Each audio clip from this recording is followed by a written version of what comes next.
Hello, Australia. And welcome to tonight's episode of Life Support. The only lifestyle show that tells you exactly how to live your life. By giving you all the experts and all their expert advice. Too true. If you don't already know, I'm Penny.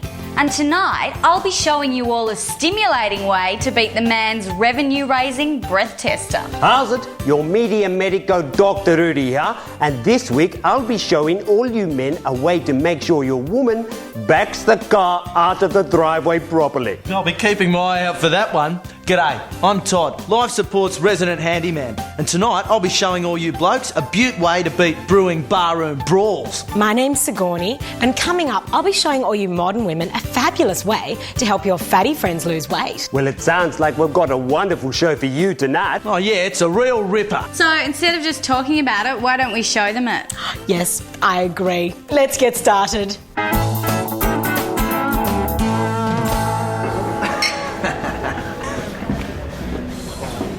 Yeah, g'day.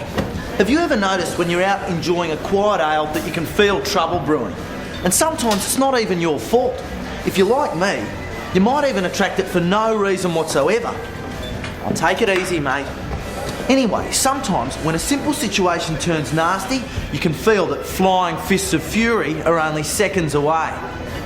Even if, like me, you have the physical attributes to fight back, you might not want to for moral or personal reasons. I mean, my hands are my tools of trade, and I'd never risk them to settle a drunken score. But no one likes being called a coward just for backing down. Well, tonight, I'm going to show you how to triple your chances of walking away from an altercation unscathed. In nature, animals use tricks and subterfuge to ward off predators. See how this little guy has fake eyes on his wings, so his predators are fooled into attacking him in the wrong place? I've used this same principle of nature to build a barroom brawl vest. Let's see how it works. Simply pull on these tabs like this, and kapow! Your enemy will be confused and not know what to hit. And that's all there is to it. Everyone is happy. He got to let off some steam, and I keep my looks and my pride. So, if barroom brawls are brewing, take a tip from Todd and walk away with your heads held high.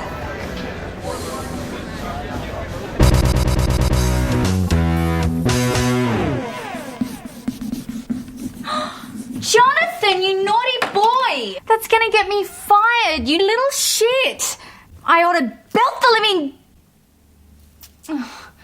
Great, isn't it?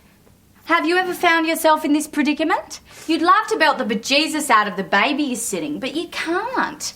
Bashing kids just isn't the done thing anymore. In fact, in some states, it's illegal. So, for those of you who aren't prepared to move interstate, today I'm going to show you a non-violent way to punish a child. No, Jonathan. Take the little brat to the movies. Now, I know what you're thinking. Isn't going to the movies a treat? Not if you take them to see an Australian film. No, I won't go home. Well, you should have thought about that before you trashed your parental paintwork, you little tool. 90 minutes of what the Australian Film Council reckons is culturally relevant is exactly what you deserve. 2 tickets to an Australian film, thanks. Are you sure? Oh, yeah. Come on. And that's all there is to it.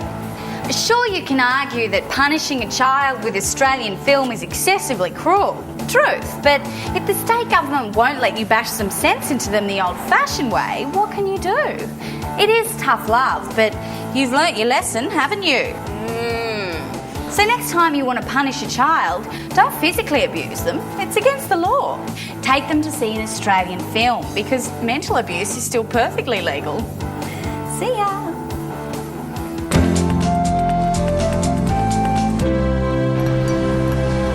One of the problems of being a modern woman is while I'm beautiful, socially active and still available, most friends my age are married, so they've grown fat like their husbands.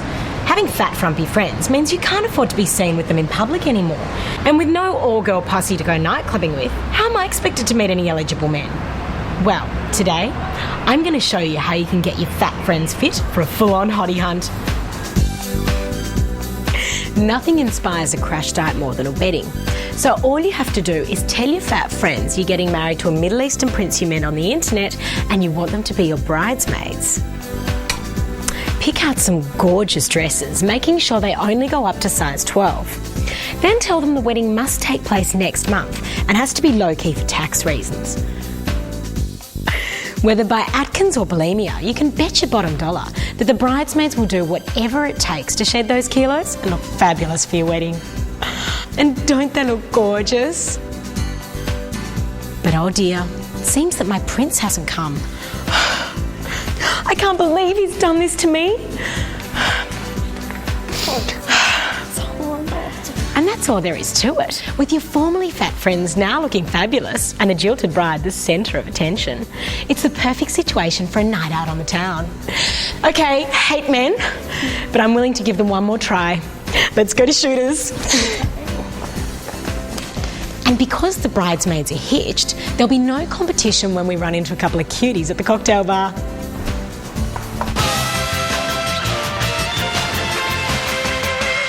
Well, young Benny, here we are again with the mailbag, and I'm very happy to say I've received no more threatening letters. Yeah? Yes, for a couple of weeks now. Whoever's been sending them must have lost interest because they just seem to stop. And I've got to say, you do seem more relaxed now. Back to your old self. That's true. I really do feel quite good. And it's given you the chance to pay more attention to things and people that actually matter. That's right. And I must say, I'm very glad about that. Well, good.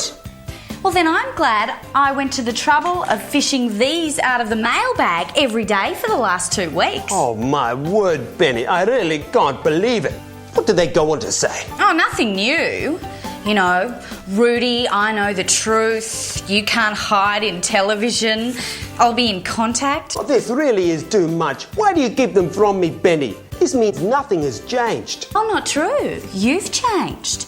Over the last couple of episodes, you've relaxed, become more at peace with the world. Sigourney and I have both noticed it. Look, dude, you've just got to learn to turn a blind eye to this sort of thing. Really? Yeah. The best way to deal with a difficult situation is to pretend it isn't happening. When you didn't know the letters were still coming in, you were a whole lot happier. You might be right, Benny. I think you'll find I am. Apart from that, this chick isn't serious. If she was going to do anything, she would have done it by now. Thank you for the reassurance, Benny. That's cool, Doc. So, what's up next? I don't know. Why don't we take a look and see?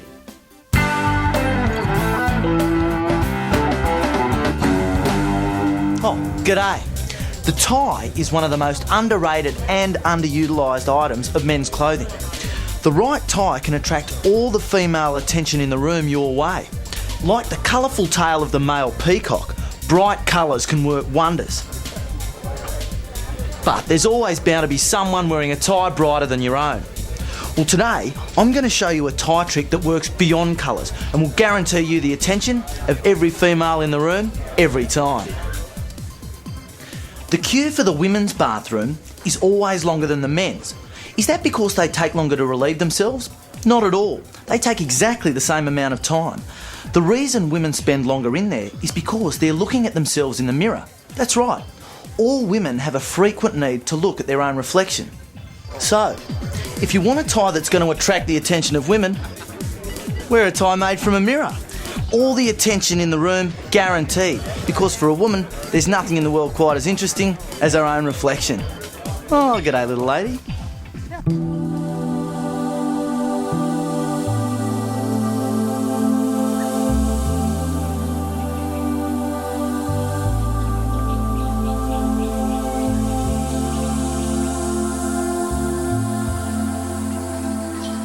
Falling in love is like dancing together. Sure, he may step on your toes, but at least you're not Wendy Wallflower.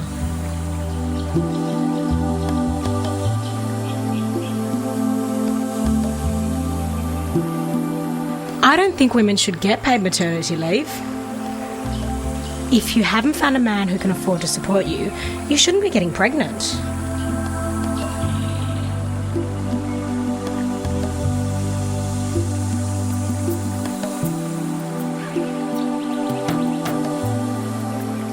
When I was a little girl, my mother used to say to me, the boys that throw sand at you in the sandpit and hit you really love you.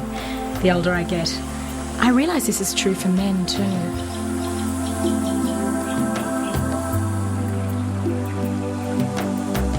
What celebrities do I admire?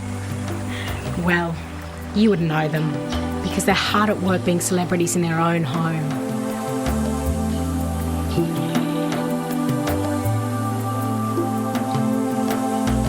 No, I could never get into politics.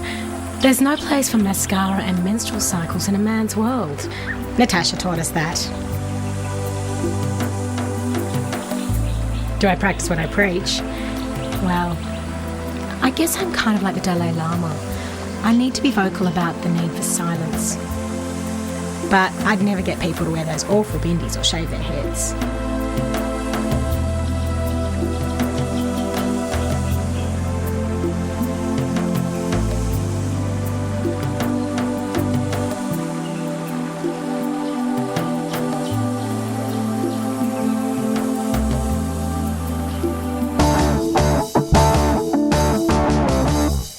Recently, the government's been cracking down on youth drink driving. They're dropping the blood alcohol limit for under 21s, so it's not 0.05 and it's not 0.02, it's 0.00. And you know what? For once, I agree with them. I think the government's doing the right thing.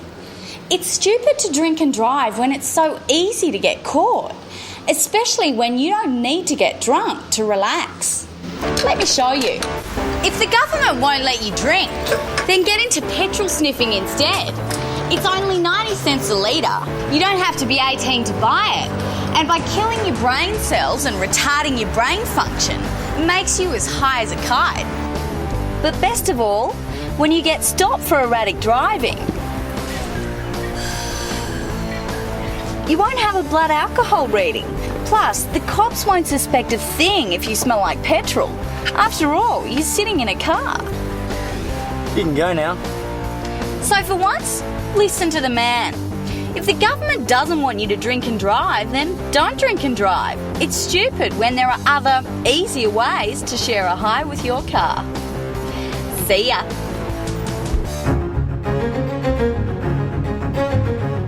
How's it?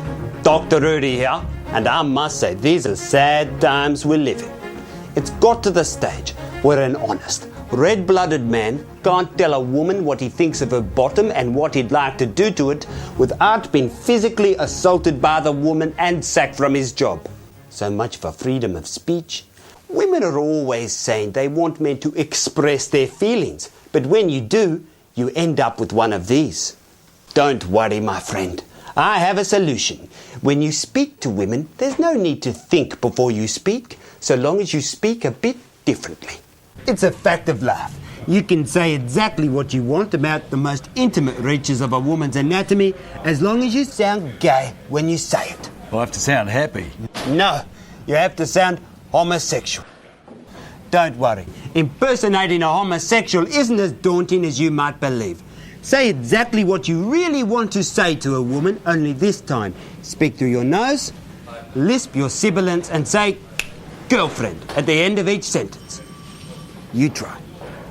Oh, I'd love to sink my teeth into that pert little butt, girlfriend. You're so naughty. Oh, look at the swing in that step. I can tell you like taking it both ways, girlfriend. Excellent. It really is as easy as that. Now women will love listening to you talk dirty because they think you don't really mean it. And no one expects homosexuals to be politically correct. If they were, they wouldn't enjoy sodomy. So just remember, when you speak through your nose, you can speak from the heart. Bye now. They have a tendency to make women feel very comfortable. So, yeah, I'm sure they can get away with a few things as opposed to straight men. At our age, it's kind of cool to pretend or make girls think that you might have sort of tendencies that way. Yeah, a lot of gay guys coming in this shop too. They get away with it, yeah, no problem at all. And they say whatever they want, the girls just laugh and hug them. If we say anything like that, you know, I'll be in jail. So yeah, especially with my haircut. Girls love it. So do the boys.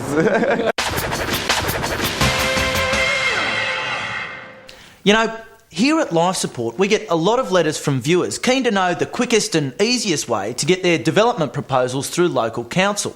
Like this one from Asif from Victoria, who wants to know how his community can fast-track their application to build a mosque in their neighbourhood.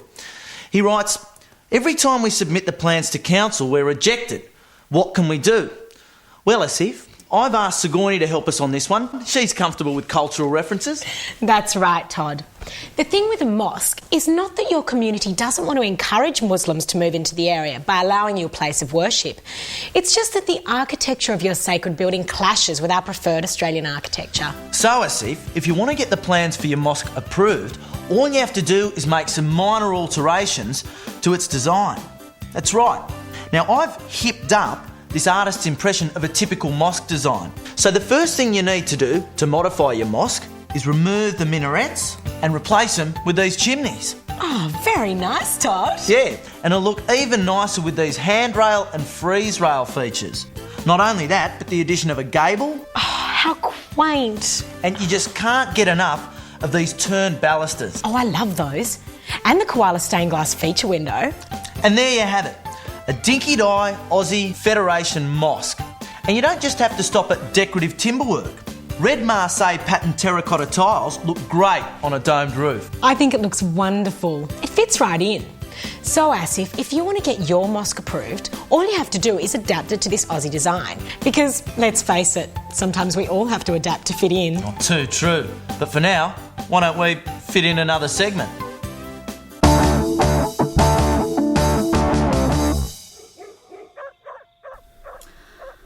Shut up! Shut up! Shut up! I can't stand it when the next door's dog barks at night. All it takes is one dog to start up and a chain reaction kicks in. Suddenly there's bulk barking all over at the top of their lungs all night. And the pisser is, you can't complain to the owners because there's too many of them. And you don't know where they are. So, it's time to get some pets of your own and get even. These are cane toads. These guys were introduced into Queensland to wipe out the cane beetle. These glands on a single toad can excrete enough poison to wipe out your neighbourhood's entire dog population. Oh, and the best thing is they breed like crazy. So, just let a couple of these guys go in the backyard and in a couple of weeks there'll be hundreds of them.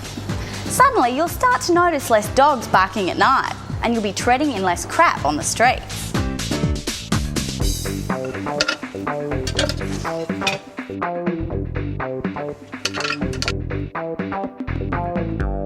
The best part about it is, no one can pin the drop in the pooch population on you when all you've done is set free a couple of poor toads. See ya. See ya.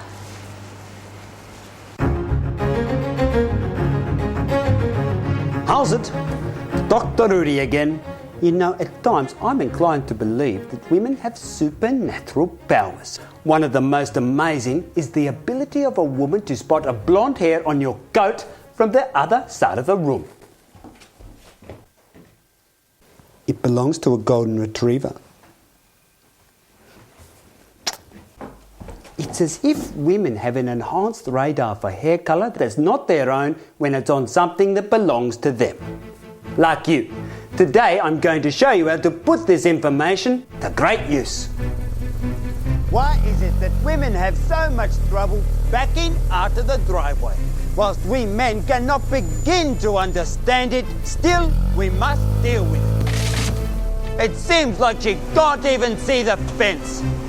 So why not use the information we have just learned to make the fence more visible to your woman? By marking out the driveway with blonde hair, you'll be using a woman's naturally enhanced radar detector to help her navigate her way out of the driveway.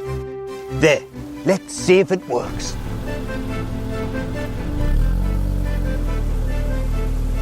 Absolutely amazing. Bye now.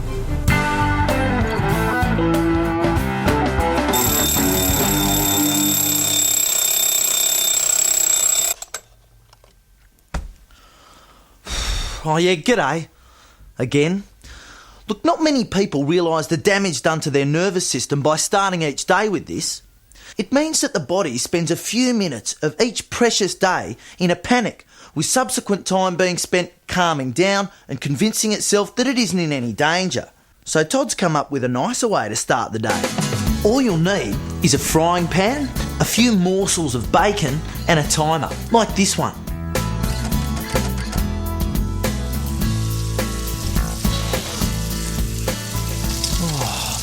Oh, yeah. And that's all there is to it. The smell of the bacon sizzling in the pan will easily be enough to tempt you from your pillow. And your body will no longer need to spend time in the morning recovering and returning to its regular adrenaline levels. Todd's top way to start your day.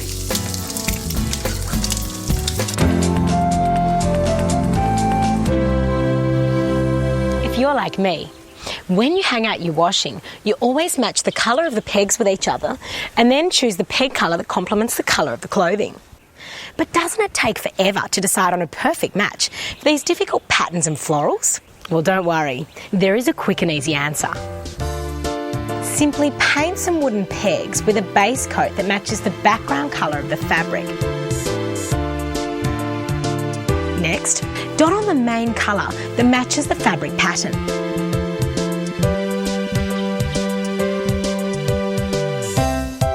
When that dries, you can successively add other colours from the garment until you have a pair of perfectly matching clothes pegs. And that's all there is to it. You can make many pairs to match all the patterns and florals in your wardrobe. You'll never have to suffer the jarring effect of mismatched clothes pegs ever again.